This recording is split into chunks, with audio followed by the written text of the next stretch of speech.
ஒரு காமெடி வரும், ஞாபகம் இருக்கா? பில்டிங் ஸ்ட்ராங்கு, பேஸ்மெண்ட் வீக்குன்னு. அது மாதிரி தேர்தலில் போட்டியிடுறதுக்கு வேட்பாளர்கள் கிடைக்காம தேர்தல் பத்திர ஊழல் வெளிவந்ததற்கு பிறகு வட மாநிலங்களிலேயும் பாஜக வெற்றி பெறாது என்பதுதான் உண்மையான நிலையா இருக்குன்னு உளவுத்துறை ரிப்போர்ட் கொடுத்திருக்கு.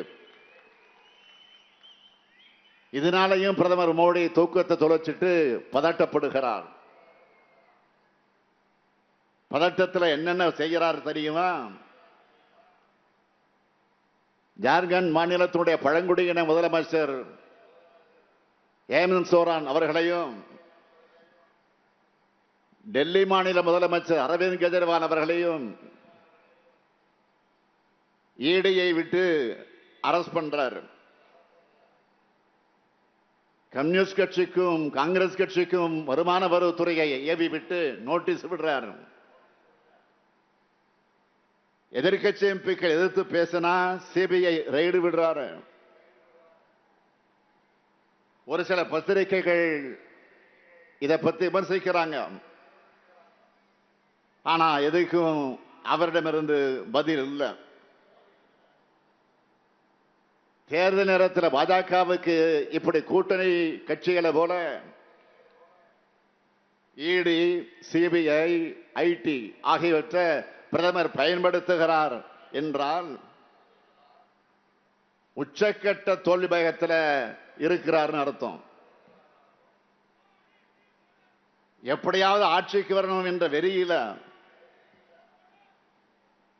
பல தியாகிகளால் உருவான இந்திய ஜனநாயகத்தையே சீரழிச்சுக்கிட்டு இருக்காரு. இதனால ஒட்டுமொத்த இந்திய மக்களும் பாஜகவோட சர்வாதிகார போக்கு மேல கடும் கோபத்தில் இருக்காங்க. அதனாலதான் இந்த நாட்டோட நிதியமைச்சர் உட்பட முன்னணி பாஜகவினரும் தேர்தலில் போட்டியிடாம பின்வாங்குறாங்க. இந்த தமிழ்நாட்டில் அதை விட பரிதாபமாக இருக்கு பாஜக. ஒரு காமெடி வரும், ஞாபகம் இருக்கா? Building strong, basement வீக்குன்னு.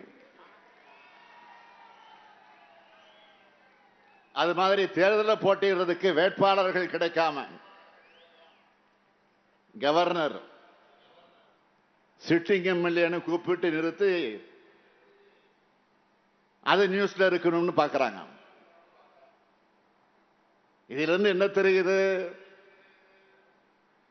பாஜகவுக்கு இருக்கிற பயம் எல்லாம் நோட்டாவை விட கீழே போயிடாம டெபாசிட்டாவது வாங்கணும் என்ற முயற்சி தான் நல்லா தெரியுது.